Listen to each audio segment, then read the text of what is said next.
Para quem não me conhece, eu sou Andréia Pereira, sou uma das sócias da OL Investimentos, responsável pela parte de comunicação e marketing.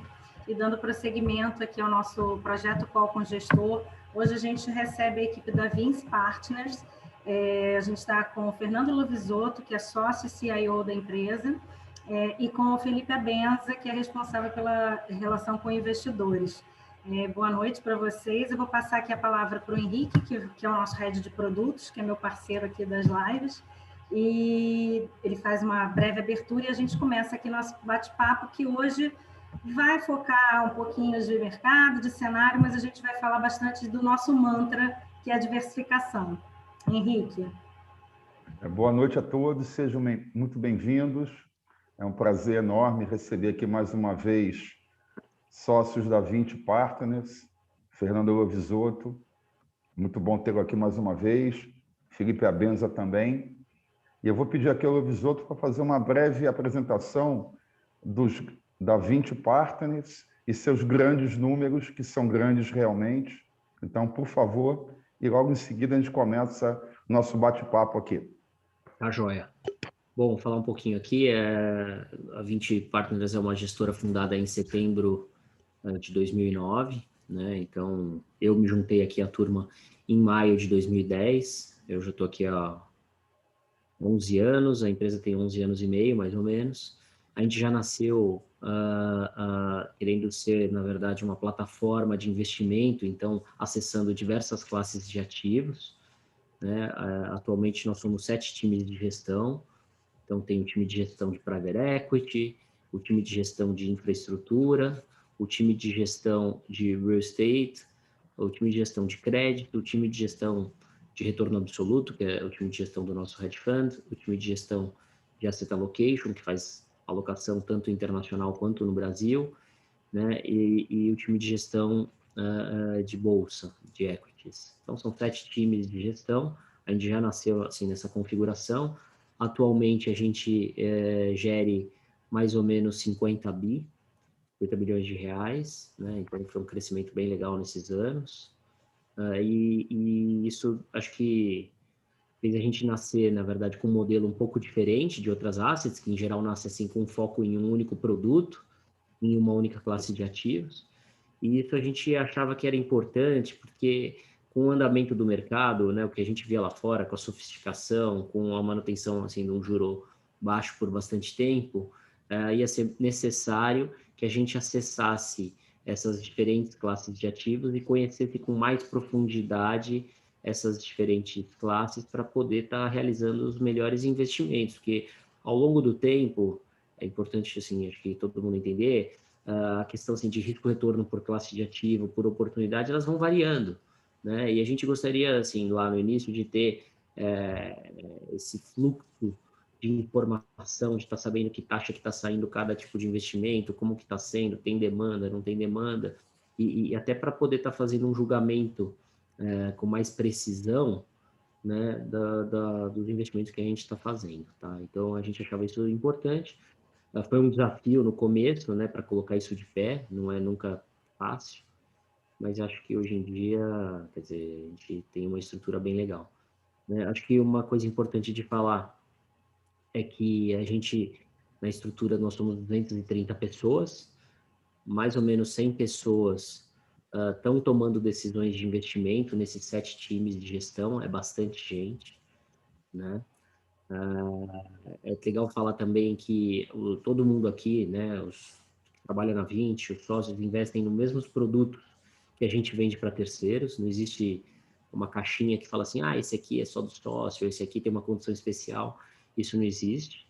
Então, quando a gente vai bem, tá todo mundo feliz, quando a gente vai mal, aqui dentro é o primeiro lugar que a gente leva a porrada, então, assim, importante vocês saberem disso, né, porque no mundo, assim, dos investimentos, a gente não acerta 100% das vezes, o importante é que quando a gente erra, a gente erra pequeno, né? Acho que isso é o jeito que a gente pensa, tá? Então, a gente investe em condições de igualdades com os investidores que a gente tem.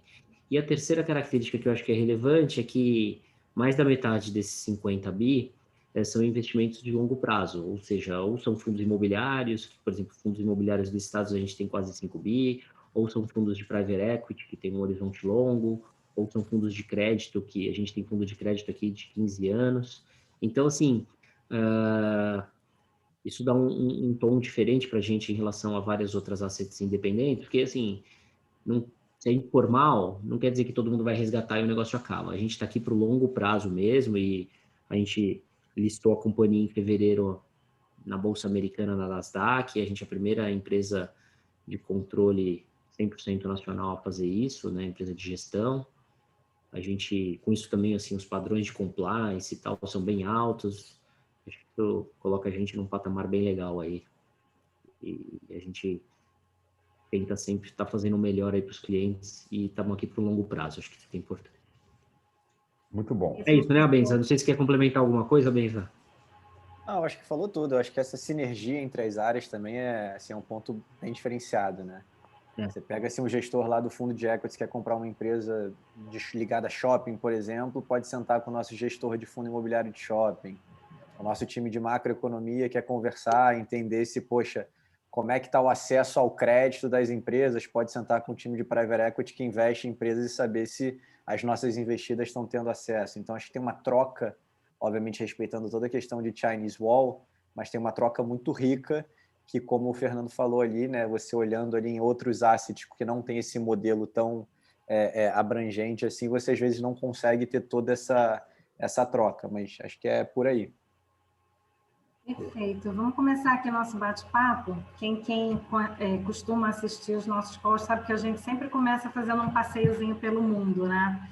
Então, vamos começar nosso bate-papo pelos Estados Unidos, contextualizando um pouco o que está acontecendo ali.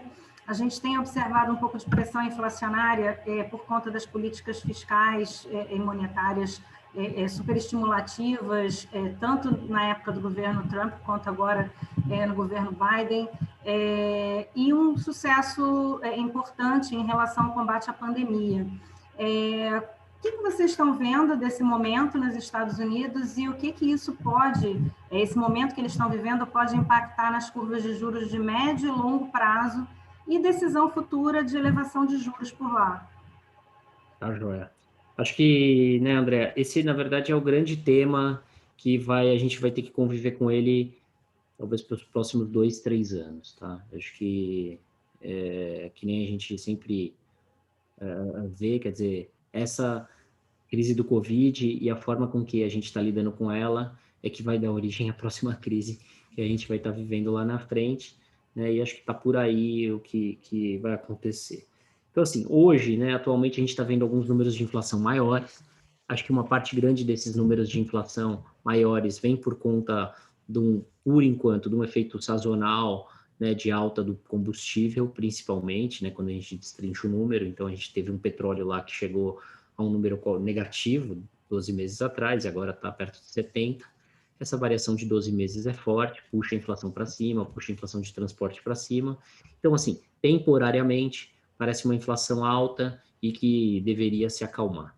O ponto é que, provavelmente, ela tende a não se acalmar por conta do que você falou, né? Os pacotes foram muito grandes, o aumento de renda foi enorme, com a valorização também dos ativos, né? Assim, o efeito riqueza do portfólio das pessoas está grande. Então, aí com a volta à normalidade por conta da vacinação, quer dizer, o que a gente enxerga é que as pessoas vão voltar a gastar, e aí provavelmente a gente vai ver uma pressão em cima da inflação de serviço, e a inflação vai se generalizar. Tem um outro problema ainda de estoque baixo, destruição de algumas cadeias produtivas, e o estímulo realmente que foi colocado fiscal foi muito grande. Então, assim, o que a gente tende a ver depois, provavelmente numa janela daqui para 2 anos, é essa inflação cada vez ficando mais persistente, né?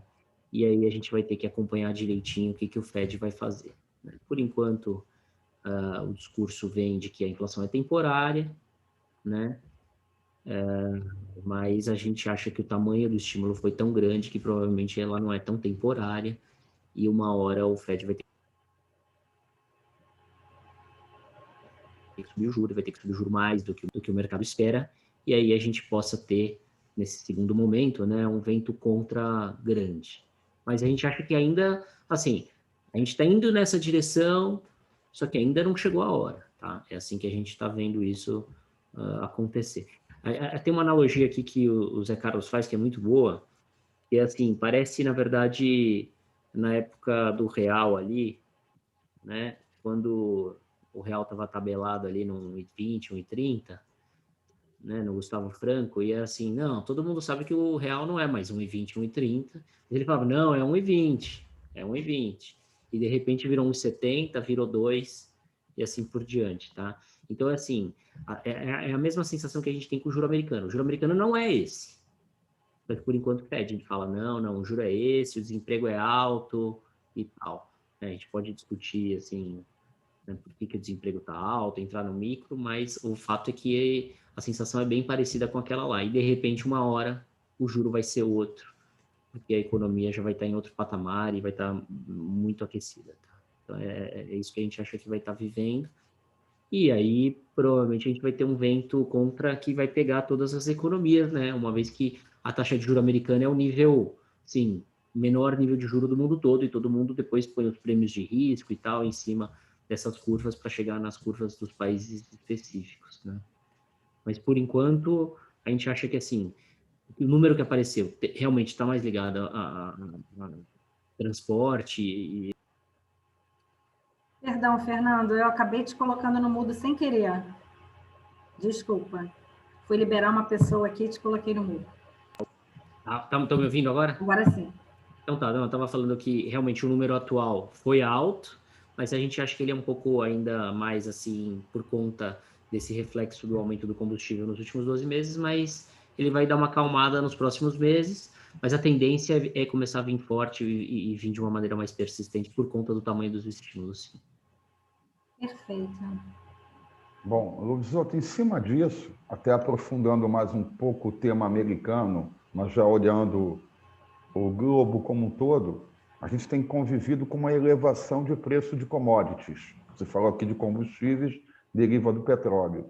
Uma demanda em alta em relação ao ano passado, especialmente uma demanda recorrente e crescente da região da Ásia, e simultaneamente uma instabilidade nas cotações cambiais. Quer dizer, o dólar tem se movimentado muito quanto uma cesta de moedas. Como é que vocês veem a persistência desse movimento? O que isso pode beneficiar os países emergentes, especialmente o Brasil, né? E como tais efeitos interferem na precificação dos ativos nas bolsas e demais mercados? Ainda com a visão macro, antes de entrar em Brasil. Então, vamos lá. Tá bom. Primeiro, sobre as commodities, né? A gente, na verdade, já vem há algum tempo enxergando essa pressão na alta das commodities. Aí a gente tem que olhar, que nem você falou, Henrique, um pouco mais assim, dar 2 passos para trás e dar uma olhada no ambiente de uma maneira mais assim, macro. As commodities, elas vinham de 2008, 2010 até 2020, então mais ou menos nos últimos 10 anos, caindo. Tá? A queda das commodities, em geral, e aí você pode olhar petróleo, que lá atrás chegou a 170 e depois chegou a 25, né, mais ou menos ali em 2016. Você pode olhar soja, que ficou um tempão caindo e meio de lado, né? E você pode extrapolar isso para várias outras. Quer dizer, esse ciclo de queda de preço das commodities foi, primeiro, né, um ciclo, obviamente, desinflacionário para todos os países, o que foi bom, né? Mas, ao mesmo tempo, ele leva, em vários setores assim específicos, a uma redução, na verdade, da oferta. O pessoal passa a produzir menos. Assim, o empresário fala, por que eu vou produzir, sei lá, tanto petróleo se a demanda vai cair ou o preço não interessa muito e tal, né? E aí, com a questão assim, da Covid e a retomada, na verdade, do crescimento global de uma maneira sincronizada, essa pressão ela veio de uma forma assim bem violenta em cima de todas as commodities, né? Então, a questão da demanda pelo petróleo que apareceu, e aí no caso do petróleo ainda teve uma retirada, né, de estímulo aí do Biden querendo focar mais em energia limpa. Você tem a questão da Ásia, né, mudando, quer dizer, a gente passou lá de 2000 a 2010 por um ciclo né, de urbanização da Ásia, então a grande demanda era mais por minério de ferro, mas agora a gente está passando, uma vez que essa classe média foi formada e está grande, a gente está vendo uma mudança no hábito alimentar, então pega em cheio a parte de proteína, né, então uma demanda muito grande, né, você ouve aí o pessoal falar que o chinês vai deixar de consumir 5 quilos de carne per capita para passar para 9. Então, é uma demanda muito grande. E aí, bom, você pode olhar vários outros fatores ainda jogando todos na mesma direção dessa pressão pela alta das commodities. Tá? Você ainda pode ter uma questão ainda que pouca gente fala, mas que pode acontecer, da Índia passar pelo mesmo processo que a China passou na década de 2000. Então, assim, como a população é grande e ainda cresce, seria uma demanda bem grande. Tá? Então, assim, a gente enxerga as commodities ainda dentro de um ciclo de alta um pouco mais longo. Tá? Hoje até elas estão realizando, aí no dia que a gente faz isso, e já apareceu gente falando, não, acho que já passou o grosso do ciclo de alta. Eu tenho uma cabeça que esse ciclo de alta ainda é mais duradouro, do que só esses últimos 12 meses, tá? Provavelmente a gente vai ver aí provavelmente mais 12 ou 24 meses de pressão de alta das commodities, tá? E aí, sem dúvida nenhuma, essa alta das commodities beneficia muito os países emergentes, que são os grandes produtores de commodities, tá? A gente aqui acabou que, por N razões, que depois a gente entra no cenário local, não viu muito bem esse benefício, ainda mais a gente que, em geral, aqui está nas cidades grandes, né? Então, eu estou em São Paulo, ou fico no Rio, vocês estão no Rio, tem algumas pessoas de São Paulo. Quer dizer, as cidades grandes ainda não enxergaram muito esse benefício. Provavelmente, se a gente estivesse lá no Mato Grosso, a gente estava enxergando bem esse benefício, tá? Porque o pessoal está voando lá, ainda aumentando, os negócios indo muito bem, né? Mas provavelmente esse benefício vai se espalhar em algum momento e a gente vai enxergar assim como um todo, e o Brasil vai surfar uma onda que se beneficia muito do ciclo de alta das commodities, que nem eu falei, que devem durar um pouco mais de tempo. Tá? Isso deveria levar assim, o preço dos ativos para cima, deveria levar uma valorização das moedas. Acho que isso a gente ainda começou a ver nos últimos 30 dias, provavelmente. Mas provavelmente a gente vai ver por mais tempo. E ainda com o olhar internacional, a gente tem visto uma guinada na direção dos Estados Unidos, numa pauta mais amigável, tanto a ciência, meio ambiente, social, e a gente tem ouvido muito falar a sigla ESG. A gente fez uma live recentemente com a Marina Cansado, que é a head de ESG aqui da XP, e já é comum a gente receber cliente pedindo, eu quero que monte a minha carteira, levando em consideração a temática ESG. Como é que vocês estão vendo esse mercado, a dimensão desse mercado, e como vocês avaliam essas questões na decisão de alocação de recursos dos fundos? É bem legal você fazer essa pergunta, porque acho que tem vários enfoques diferentes que as gestoras podem dar, na verdade, na abordagem ESG, né? ESG é uma sigla bem ampla e, na verdade, dependendo também do tamanho do universo do mercado e da classe de ativo que você está lidando, você tem várias maneiras diferentes de lidar com isso. A gente aqui na 20, acho que foi um dos primeiros signatários, na verdade, do PRI, que é o Princípio de Investimento Responsável, em 2010 ou 2011, tá? Só para vocês terem assim uma noção. E a gente vem trabalhando esse tema desde então, né? A gente tem um fundo que a gente acabou de captar de private equity, e realmente aborda só a temática ESG. Só que o que a gente fez? Que aí acho que é legal de eu falar. Porque falar muito assim de ESG, assim, sem entrar no detalhe, eu acho que é fácil, mas o problema é entrar no detalhe. Então, assim, o que a gente fez? A gente criou uma métrica toda, levando em conta vários aspectos de ESG, e aí a gente dá uma pontuação para as empresas que a gente quer investir e do potencial que a gente consegue com o investimento que a gente vai fazer de ampliar esses pontos. Então, aumento de renda da população, número de vagas e assim por diante, né? A gente criou uma série de métricas e a gente faz investimentos em empresas acreditando que a gente pode melhorar essas pontuações nessas empresas e nas localidades onde essas empresas têm influência. Tá? Então, a gente fez um fundo dedicado a esse tema, a gente captou 1 bilhão.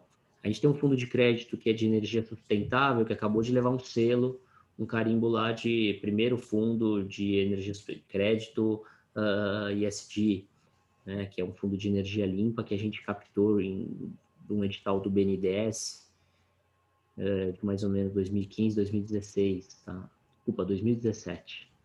Tá? Então, a gente tem isso. Então, o olhar nosso de ESG está permeado em todas as áreas.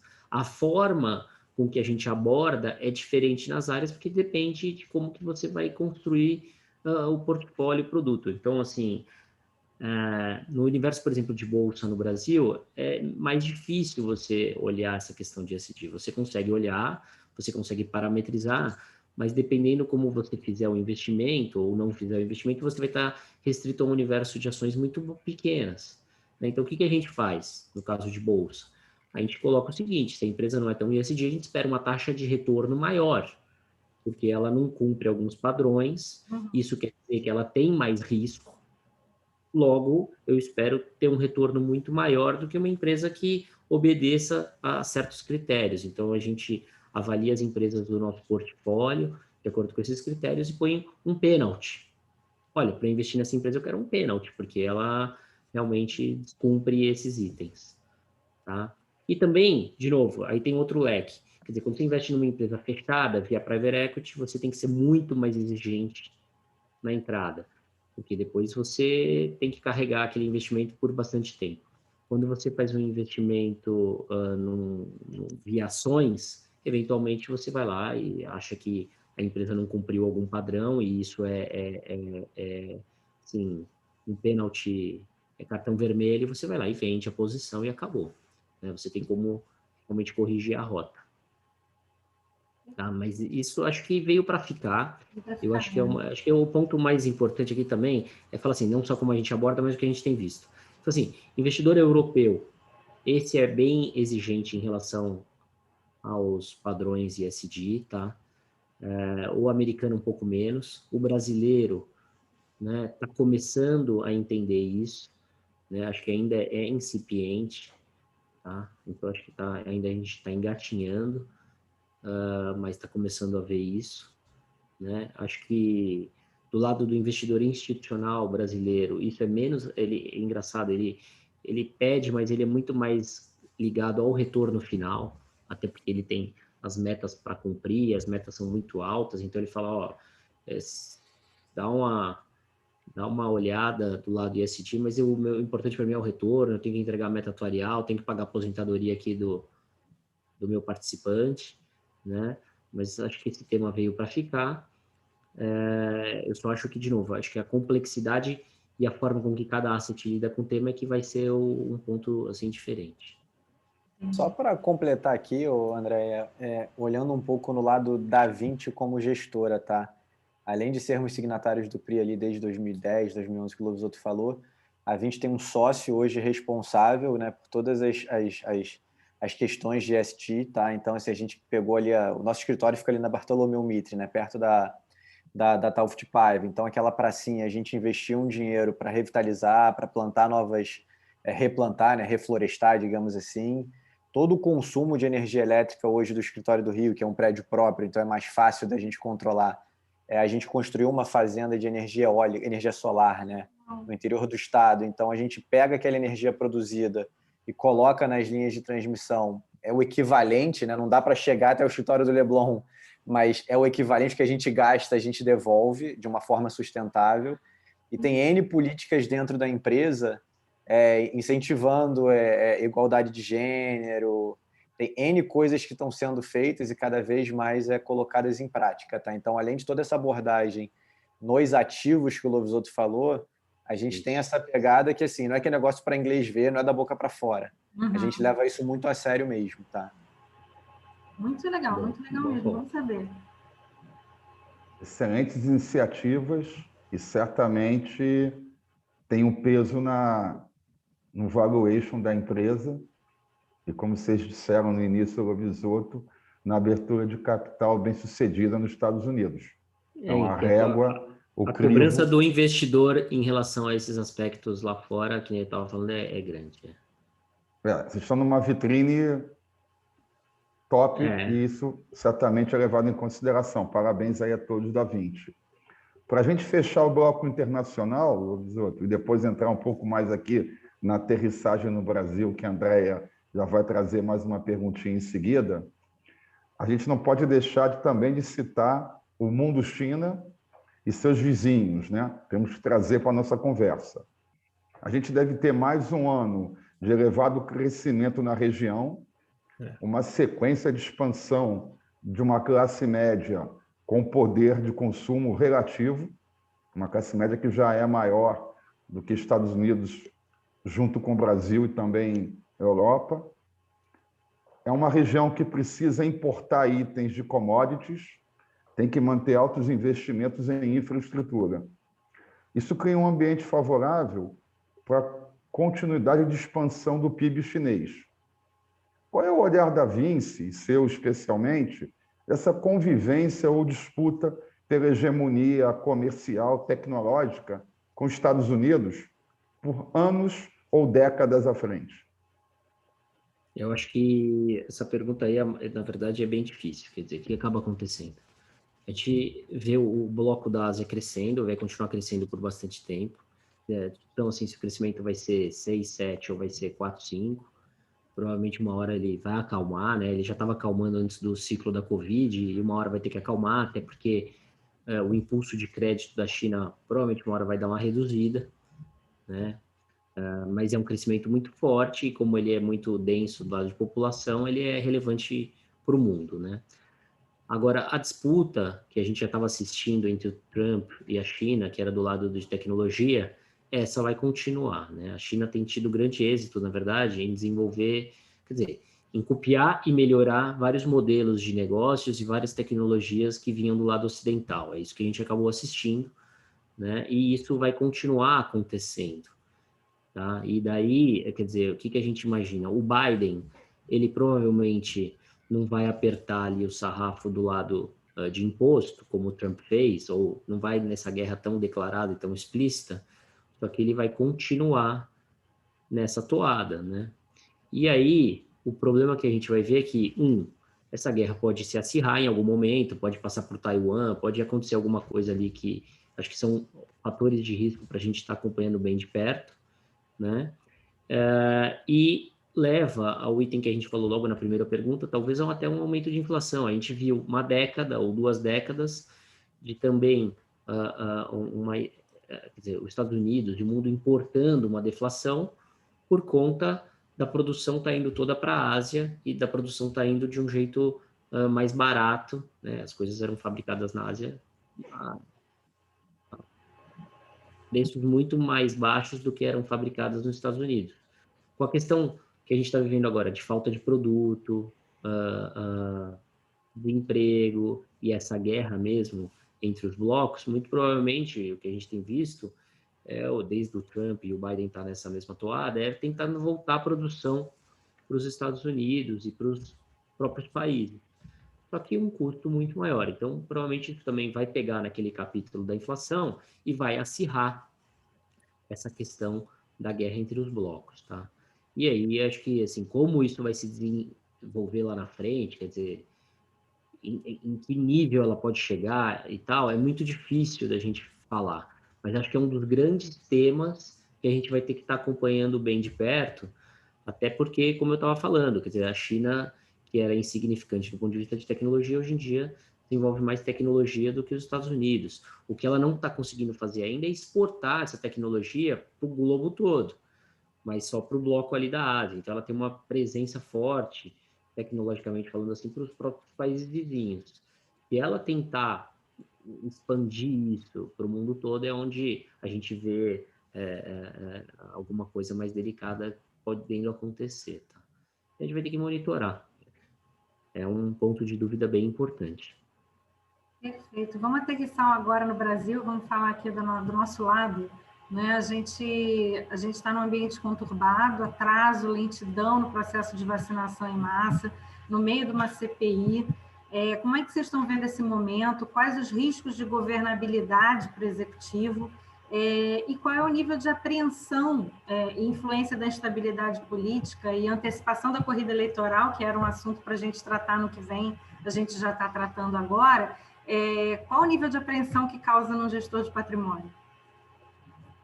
É sempre grande, né? Na verdade, o que acontece é o seguinte, é legal a gente falar do mundo, né? O Brasil é um subcaso, está inserido nesse contexto, mas eu sempre lembro que um sócio meu que falava, o Brasil não precisa de desafios eternos. Então, a gente já é muito bom e muito hábil em criar nossos próprios desafios, nossas próprias incertezas, né? Uma Não é para máquina aqui. amadores. Não é. Não é. Então, o que acaba acontecendo? Assim, tudo que você falou é realmente verdade. Eu acho que se a gente falasse, provavelmente estivesse conversando 2 meses atrás, todos esses fatores de incerteza, eu acho que eles estavam aí já e estavam, assim, com uma gravidade um pouco maior do que estão agora. Então, o que a gente enxerga, na verdade? A gente enxerga que de lá para cá, nesses 2 últimos meses, a gente viu, na verdade, uma atenuação desses fatores. A gente viu a Covid melhorar um pouco, então o número de mortes diminuir, a gente, bem ou mal, adotou a política correta de tentar vacinar as pessoas e o discurso melhorou, né? Então a gente viu aí, seja porque o Centrão enquadrou o governo e fez trocar o ministro, seja porque a população, né, falou toda aí, 84%, 85% falou que quer ser vacinada, seja por causa dos exemplos externos e tudo mais, está tendo uma pressão na direção correta, o discurso melhorou e está na direção correta da vacinação. Aí, se a gente tomar a vacinação com a atenuação dos casos da Covid, isso já dá um certo alívio para o governo. O governo estava levando assim, muita pressão por conta das mortes. O que, de novo, é correto, eu não acho que estava errado mesmo, tá? E por isso que eu falo assim, não me interessa aqui muito nesse caso se ele tomou esse caminho de livre e espontânea vontade ou por pressão, tá? O que interessa para a gente aqui é meio a direção que as coisas estão indo. E aí essa melhora, né, ela realmente tirou um pouco de pressão do ambiente político, tá? Que aí voltou por conta da CPI e da Covid, mas que vamos ver o que vai dar, quer dizer, assim, parece que o pessoal está tentando de alguma maneira, e vai ficar assim, provavelmente até o momento da eleição, pondo pressão no presidente até o momento da eleição, do jeito que der, ou seja, se não colar com a pessoa A, vamos na B, se não der na B, vamos na C, e estão tentando, de alguma maneira, manter a pressão ali, e isso tira um pouco, né, uma pena, mas tira um pouco da agenda que a gente estava andando. Quer dizer, a gente viu muitas reformas acontecerem, muitas medidas boas que iam destravar investimentos acontecerem, só que por conta tanto da Covid quanto da CPI, desse imbróglio político, elas vão ficando mais para trás, vão sendo diluídas, e a gente sabe, né, que o que acaba acontecendo é que entrando no ano que vem, com certeza, tudo para. Então, por exemplo, se a gente deixar para aprovar reforma administrativa no ano da eleição, não vai ter. Nenhum presidente vai aprovar uma reforma administrativa no ano da eleição, né? E as coisas vão acabar ficando para 2023, tá? Que acho que é um cenário que está pintando aí. Mas acho que esses fatores todos de pressão, que eram Covid, né, o número de mortes, essa incerteza política, essa pressão por crescimento, né, a inflação, a questão porque são várias, a questão de financiamento do Tesouro, essas coisas todas estão ficando mais para trás. Financiamento do Tesouro mesmo, o período grande acabou. Na verdade, dia 15 agora de maio venceu lá a B21, teve o maior leilão aí, vocês acompanharam, do Tesouro, se você pegar por dia o ano, por conta desse vencimento, né? E aí acho que o grosso de necessidade do Tesouro ficou para trás. Então essa pressão na curva de juros fica para trás. O dólar se comportando de uma maneira melhor também tira um pouco de pressão da inflação, né? Então, assim, acho que a gente vai ver o Banco Central tendo um pouco mais de calma, né? E um pouco menos de pressão para reagir a isso. Eventualmente, a gente aqui estima que para em 6, de repente pode parar até um pouco menos, pode parar lá no 5,5, né? A alta aí da Selic. Mas aqui a gente vai assim com essas pressões até os 48 do segundo tempo, porque não consigo ver também o outro lado, né? Você podia falar assim, então vai acalmar? Não, não vai acalmar.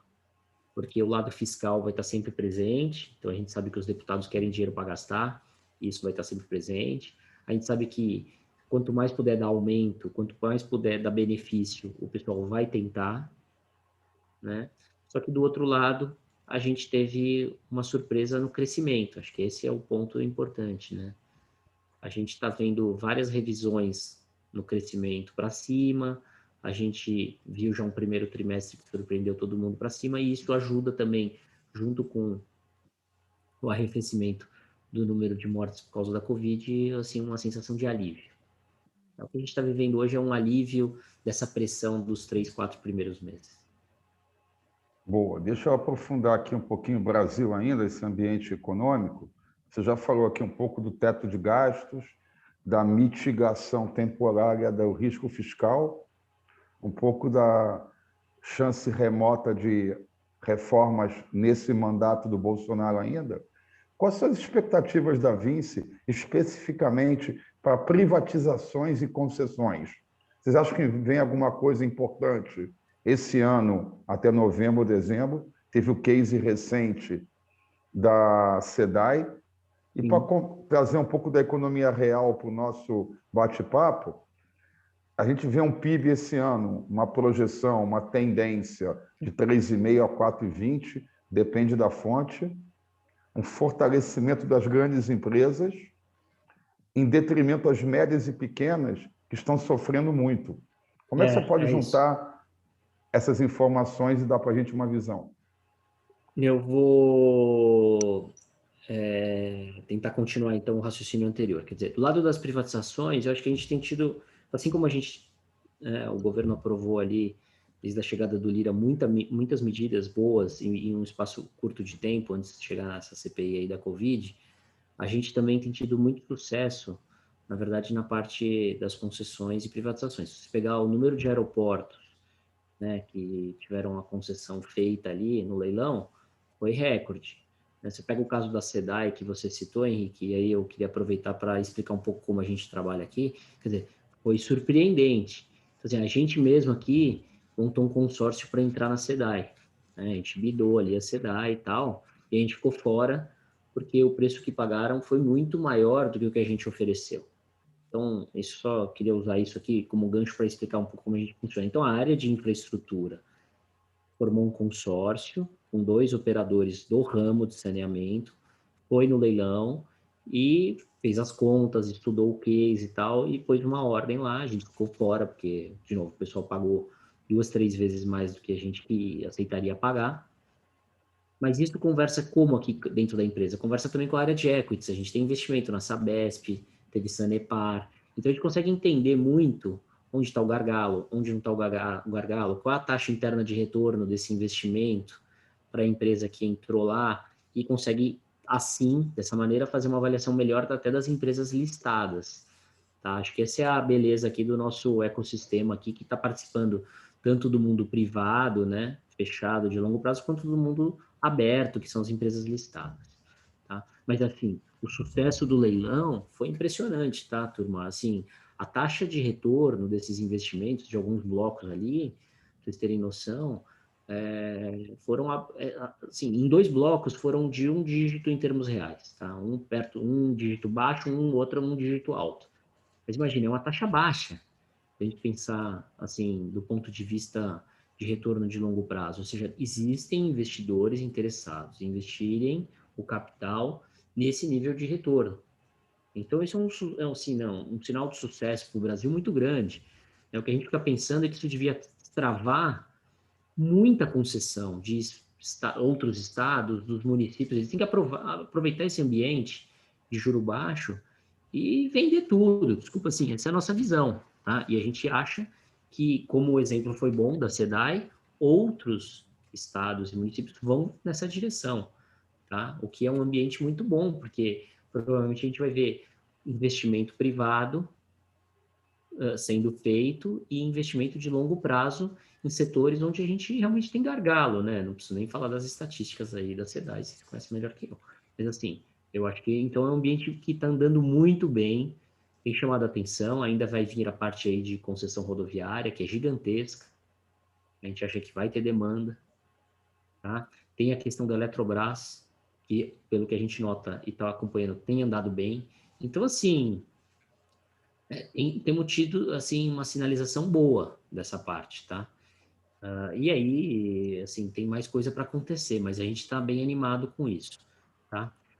E aí, com o PIB no primeiro trimestre caindo muito menos do que o esperado, né? Acho que a gente aqui que já tinha acho que a última vez que a gente falou, até falei isso aí, a gente tinha 3,5 de PIB, e era um dos maiores, e a gente achava que era onde a gente estava meio diferente do mercado e onde a gente podia, assim, até ter uma revisão para cima. A gente já fez uma revisão para 4,2 e a gente acha que, na verdade, está mais para o 5, tá? Sim, então, a gente acha que o PIB esse ano vai surpreender mesmo para cima, tá? E aí, com tudo isso, muito provavelmente, se aí melhorar, tiver a vacinação, em setembro, outubro a gente entrar bem, pode ser que o governo entre, assim, com um crescimento muito forte no ano que vem, tá? No ano da eleição. Pode ser bom aí para o governo, quer dizer, ele teria alguma coisa para mostrar muito positiva. Uma vitrine melhor, né? Mais arrumada para mostrar aí no ano de eleição, tá? Então é isso que a gente está enxergando. Perfeito. Saindo um pouco dessa contextualização política econômica, vamos falar um pouquinho já de diversificação, né, que é o tema da nossa live. Como é que os investidores devem elaborar um planejamento com implementação de uma política de investimento diversificada, assertiva, com ativos locais, globais?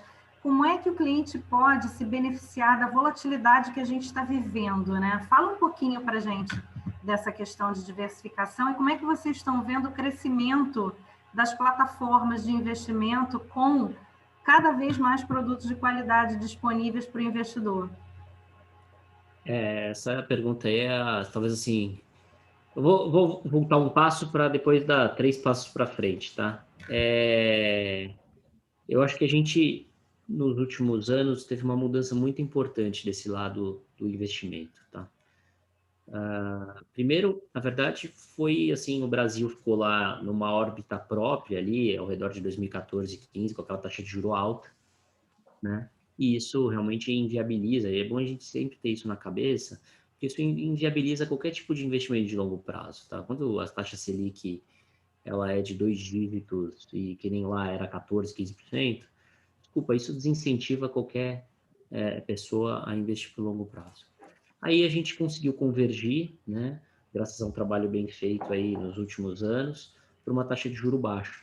De novo, a gente chegou a 2, que não precisava nem ter chegado, a gente pode discutir isso, mas mesmo a gente indo agora para 6, é uma taxa de juro muito baixa, tá?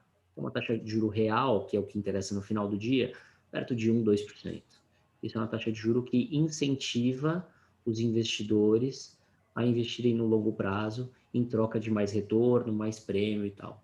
Então, eu brinco que a gente entrou no sistema solar. O sistema solar era um lugar onde os planetas todos tinham taxa de juro baixa. A gente chegou atrasado na festa, vários anos atrasado, porque, de novo, a gente é Brasil, mas chegamos lá no jogo do juro baixo. Então, esse é um ponto. O segundo ponto, realmente, foi a questão das plataformas, com a questão da internet, né, dos aplicativos. Eu acho que isso aí foi uma outra revolução. Na verdade, esse canal era dominado pelos bancos que faziam a escolha vive ou morre, né, para todos os gestores. Então, só vivia os gestores os produtos que eles escolhiam. E, de novo, uma empresa como a gente não acessaria nunca os investidores menores, porque, assim, de novo, imagina, abrir conta numa corretora 15 anos atrás já era difícil para você operar alguma coisa, sem falar na questão da informação. Então, acho que esses dois pontos em conjunto permitiram essa mudança. Essa mudança, quando a gente olha o exemplo lá de fora, né, e olha o que tem acontecido, e muito provavelmente é o que eu acho que vai acontecer, a gente pode depois falar, ela leva o investidor a correr mais risco, porque ele quer ter o mesmo nível de retorno, mas ao mesmo tempo ele tem que diversificar. E quando a gente fala de diversificação, é diversificação em todos os aspectos. Acho que assim, o brasileiro ele tem o que a gente chama, né, de home bias enorme, ele gosta do Brasil, ele quer investir aqui, ele acha que não consegue investir fora, acha que é impossível investir fora e tudo mais, né? Ele acha até que o retorno dos investimentos, por exemplo, no exterior são baixos. Só que, na verdade, hoje em dia, todos os investimentos assim, têm a mesma ordem de grandeza. Acho que esse é um ponto importante para a gente levar em consideração. E depois, quando a gente fala de diversificação, a gente está falando de diversificação, principalmente por classe de ativo, por estratégia. Essa diversificação, a gente ainda tem que ensinar, né? Que ela é muito mais importante do que eu ter 20 gestores de multimercado no meu portfólio, 20 gestores de ação no meu portfólio. Isso aí é um segundo nível de diversificação que é menor. A maior fonte de diversificação está no nível das estratégias. E a outra diversificação importante está no nível da geografia, que é essa diversificação de investir no exterior e como fazer, né? Eu acho que o investidor ainda que erra um aspecto que esse vai demorar acho que um pouco mais de tempo, porque por conta da instabilidade do país e por conta do histórico, que é a questão ainda do horizonte de investimento e no exagero em relação à necessidade de liquidez. Se você me perguntar assim, Lovisotto, qual é o maior erro que você vê aí? É esse, são esses dois. É o cara que investiu em fevereiro e chega em maio já está bravo que as coisas não andaram, e aí ele quer mexer.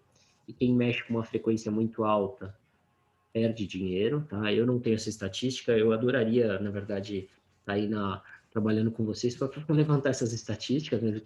O que tem de trabalho, assim, de longo prazo mostra isso. O meu exemplo aqui é esse, tá? A pessoa sempre vai estar dando um tiro no pé, que ela vai estar olhando para trás, pegando o melhor fundo nos últimos 6, 10 meses, e esquece, isso é a maior besteira que tem, tá? Assim, você fez já um bom trabalho de filtragem e tal, e já escolheu bons nomes, aí escolhe e deixa lá.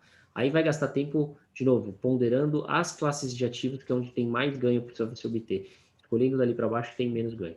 Né? E aí isso acontece por conta que a gente tinha um juro muito alto com liquidez alta. Né? Então, 2014, 2015, o cara comprava uma LCI 98 do CDI com 14% de juro. Então, esquece, assim, até eu, né? Assim, não tem para que correr risco. Só que nesse ambiente novo, e que eu acho que ele é duradouro, que é esse de juro real baixo, você tem que dar o tempo para as coisas maturarem. Se você não der o tempo, você vai perder dinheiro. Então, assim, se você fizer um bom trabalho de asset allocation, das estratégias, levando em conta o perfil de risco de cada cliente, né, o seu próprio perfil de risco, eu falando como cliente, e der o tempo necessário, eu vou ter um retorno melhor. Isso é tão simples quanto isso. Se você não der o tempo, você vai rasgar dinheiro, é melhor você nem tentar. Perfeito. Muito bom.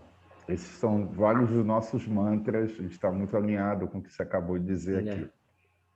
Somos incansáveis.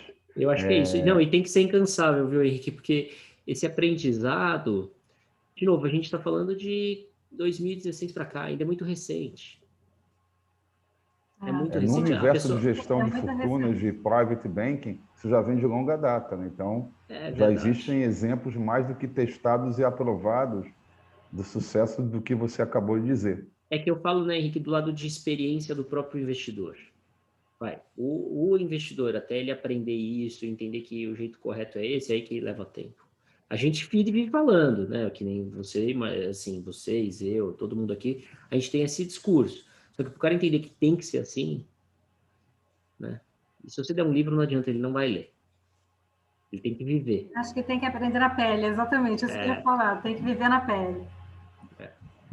Bom, vamos aqui, já está chegando aqui a 52 minutos de live, daqui a pouco a Andréia está a gente pode continuar, aqui. Tá bom demais. Lovisotto, baseando-me na sua carta mensal, que é muito boa, por sinal, a gente observou que no fundo Mosaico, que é um fundo de ações, os principais setores são commodities, elétricas e bancos. Então, eu queria que você discorresse um pouquinho dessas teses. Tá, joia.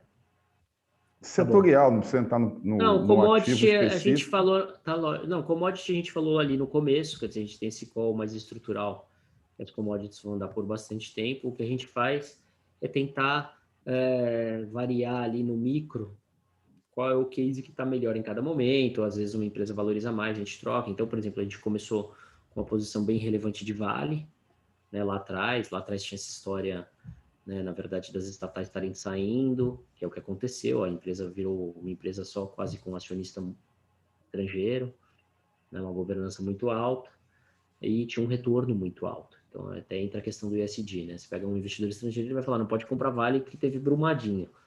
É verdade, mas tem que ver se a empresa está melhorando a forma de lidar com esse assunto e tem que ver o prêmio que ela está pagando para você correr esse risco.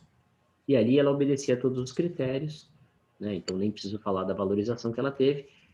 E um segundo case nosso foi Suzano, a questão de celulose também pelo mundo. E aí a gente foi diversificando isso, quer dizer, então depois entrou Klabin, né, que a gente foi fazendo um mix com Suzano, dependendo do momento. A gente foi reduzindo a nossa participação de Vale, que teve uma valorização muito grande, e agora recentemente, depois desse estresse todo aí, a gente entrou um pouco em Petrobras, mas a gente tem mantido uma participação assim de 20, 25% em commodities. Tá? A gente acha que tem bastante coisa para andar. São papéis que, do ponto de vista de valuation, a gente acha que estão baratos, mesmo com a alta toda, e que tem um potencial grande pela frente.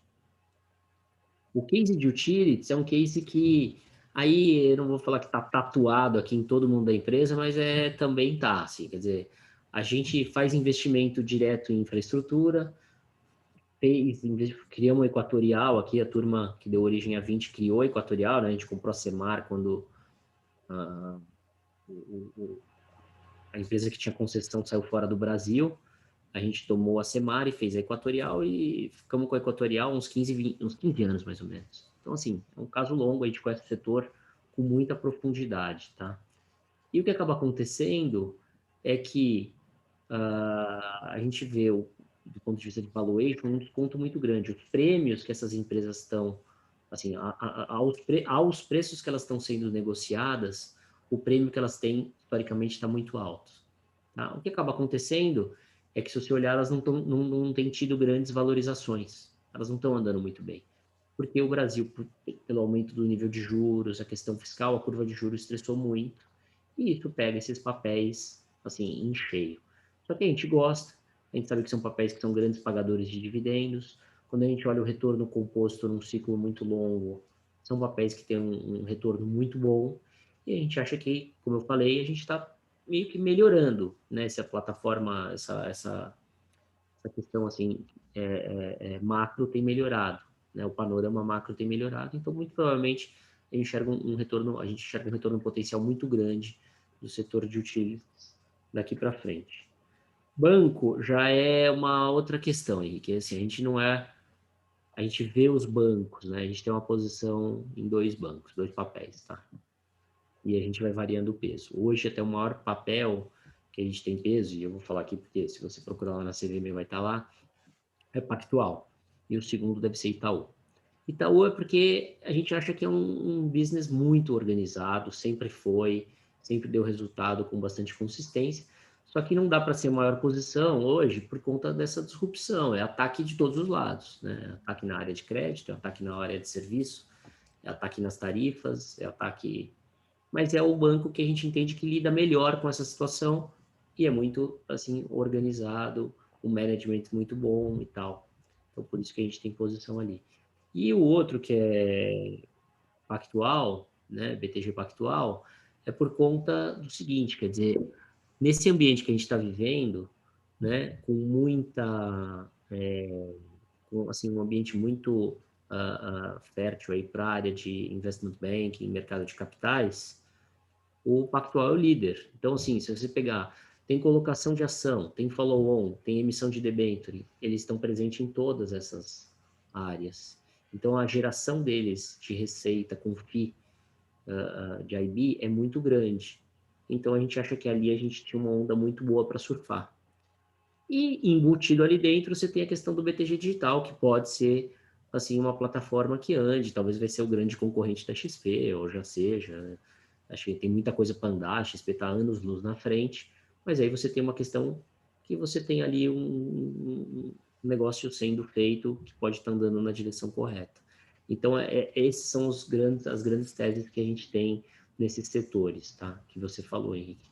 Mas acho que o ponto importante é que a gente é flexível, né? Então, assim, não quer dizer que o setor que a gente tem hoje quer dizer que a gente vai ter por bastante tempo, pode até ser, mas a gente vai mexendo nos pesos ao longo do tempo, né? A gente é um investidor de longo prazo, mas é um fundo concentrado, né? A gente tem essa forma de investir bem fundamentalista, acompanha bem de perto os cases, acompanha bem de perto as empresas, fala com o management, fala com o conselho, faz sempre essa checagem.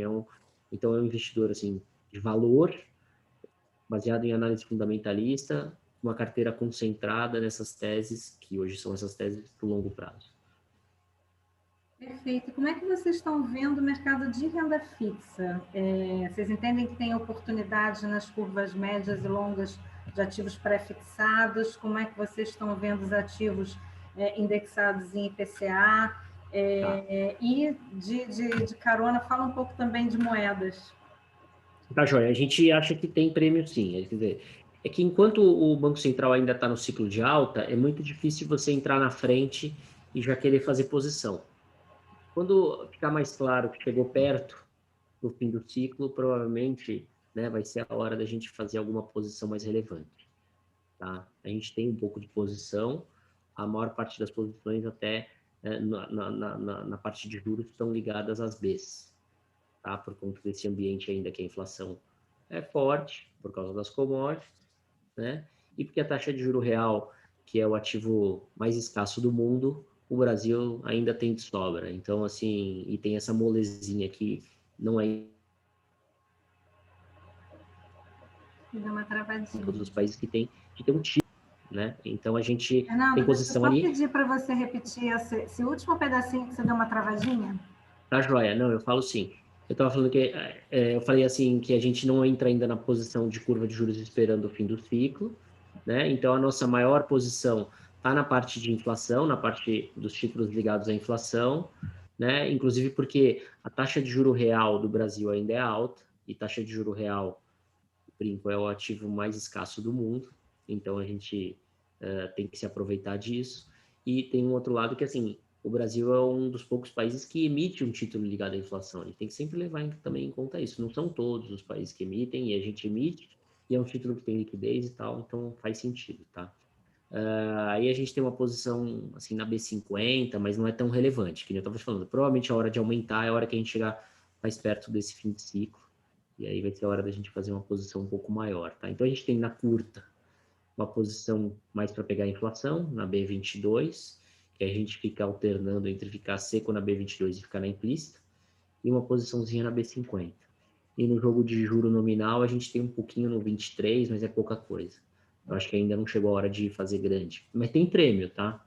Tem muito prêmio, na verdade. Acho que um dos maiores erros que o mercado pode estar cometendo, assim, eu vou falar como erro do ponto de vista assim, de probabilidade, tá? Eu não quero que ninguém me interprete aqui como bolsonarista ou lulista ou o que quer que seja, porque eu não sou nada disso, tá? Então, eu só vou fazer um disclaimer aqui bem direto. Mas um dos grandes erros que o mercado pode estar fazendo é achar que a eleição do ano que vem vai ser difícil. Se a eleição do ano que vem não for difícil, por algum motivo, se ela for fácil, como está todo mundo acreditando que vai ter volatilidade e tal, está todo mundo muito leve, pode ser que tenha um rally enorme e aí muita gente vai perder o rally, tá? Então, só quero fazer esse ponto, porque esse pode estar sendo um dos grandes erros do mercado. Entendi. Bom, como o Henrique falou, eu puxo a orelha de todo mundo, né, por causa do tempo. A gente já está chegando aqui no finalzinho, você não falou de moeda. Moeda é o seguinte, o que a gente acha? Acho que, assim, o real, na verdade, acho que isso, na nossa conversa até falei, acho que o real está meio fora de preço. Provavelmente o equilíbrio está um pouco mais para baixo. Tá ali perto, na minha visão, também entre 5 e 5,20. Acho que é ali que está o novo equilíbrio do real. E aí, dependendo do cenário mais para frente, ele pode até valorizar um pouco mais. Mas acho que o equilíbrio vai ficar por aí, tá? Ponderando todos os riscos, ponderando, assim, de um lado, a valorização das commodities, que joga para baixo, a alta do juro, que joga para baixo, e levando em conta do outro lado, que é a incerteza fiscal, a incerteza da eleição, que jogam para cima, eu acho que a gente está ali mais perto de 5, 5,20. Acho que ali estaria o equilíbrio. Então, ali perto de 5, 5,20, para esse investidor que está olhando realmente o longo prazo e está pensando em ter uma carteira diversificada, faz todo sentido ele aumentar a alocação dele no exterior e tudo mais. Perfeito. É 1 hora de live. A gente normalmente termina aqui as nossas lives pedindo para o convidado deixar um recado, uma mensagem, alguma coisa que você queira deixar gravado na mente das pessoas que estão aqui assistindo a gente. Vou falar assim um negócio que eu acho que é importante, né? Que tem a ver com a sua pergunta ali na questão da mudança assim do ambiente de juros e das plataformas, né? Eu acho que a gente está caminhando para um mundo que já aconteceu lá fora e que a gente está vivendo aqui dentro, que é um mundo onde que, assim, tanto pelo lado positivo, que é tudo dar certo e o juro ficar baixo e tudo mais, quanto se tudo der errado, que é eventualmente a inflação disparar e a gente ter um problema fiscal mais sério, quer dizer, os ativos nesse ambiente tendem a se valorizar e a renda fixa tende a perder valor. Nos dois casos. Então, a questão assim da diversificação que a gente falou de estratégias e a questão assim da presença da renda fixa no portfólio tem que ser monitorado com atenção, tá? Muito provavelmente aquele investidor que ele tem medo de volatilidade e então ele tem muita coisa atrelada, por exemplo, ao CDI, nesse ambiente, ele vai perder dinheiro, ele não vai ganhar dinheiro, ele não vai ter volatilidade, ele não vai ter susto, só que ele não vai ter susto perdendo dinheiro. Então, saber construir uma carteira nesse ambiente, e eu estou falando que são os dois extremos, tá? Tudo dando certo ou tudo dando muito errado. Que é o que eu acho que a gente está convergindo para o que aconteceu lá fora, né? Que você pode ver que quem tinha mais bolsa foi quem se deu melhor. E não se deu melhor por conta que a bolsa subiu, lá deu tudo certo. Não. É porque é um ambiente que, de novo, a inflação vem consumindo o poder de compra de todo mundo e só quem tem alguma assim patrimônio protegido é quem tem ativo. Então eu acho que a gente está caminhando para esse ambiente e acho que é isso que as pessoas aí têm que ter cuidado, é isso que os clientes de vocês têm que ter cuidado, tá? Porque se o cara ficar muito preocupado com volatilidade, ele vai destruir o patrimônio. Ele está olhando a medida de risco errada. Perfeito. Fernando, muito obrigada pela sua participação. A Benza, obrigada pela sua participação. Obrigada a todo mundo que esteve aqui com a gente. Vou passar a palavra para o Henrique para ele fazer o nosso tradicional encerramento. É sempre difícil, depois de tantas boas opiniões e argumentos, eu tenho que somar. E primeiro agradecer muito a presença do Lovisotto, do Felipe Abenza, deixar um abraço aqui para o Ronaldo, para o Pepe, argentino-pernambucano, um grande parceiro, e saudar o sucesso do negócio da 20. É um negócio de longuíssimo prazo, a gente tem muito prazer em ser parceiro de vocês e usufruir da inteligência da expertise. A gente brinca que aqui na OL, a gente tem um mantra que pode estar nos 5 dedos aqui. Diversificação com racionalidade, com estudo. Com isso, eu trago a disciplina, paciência e tempo. Essas 5 palavras sintetizam muito do que o Lovisotto disse aqui. Então, aqui nós somos incansáveis em estudar, em compreender mercado, não adivinhamos expectativas, a gente segue tendências, sempre pensando no que pode dar errado. Eu garanto a todos e tenho uma certeza, que as incertezas vão acontecer. Então, a gente quer estar junto com cada família, com cada investidor, com as suas empresas, para criar de uma forma estudada um planejamento econômico-financeiro de longo prazo. Essa é a jornada, é assim que é feito nas melhores práticas, nas melhores economias, independente da temperatura política, independente do ambiente de curto prazo.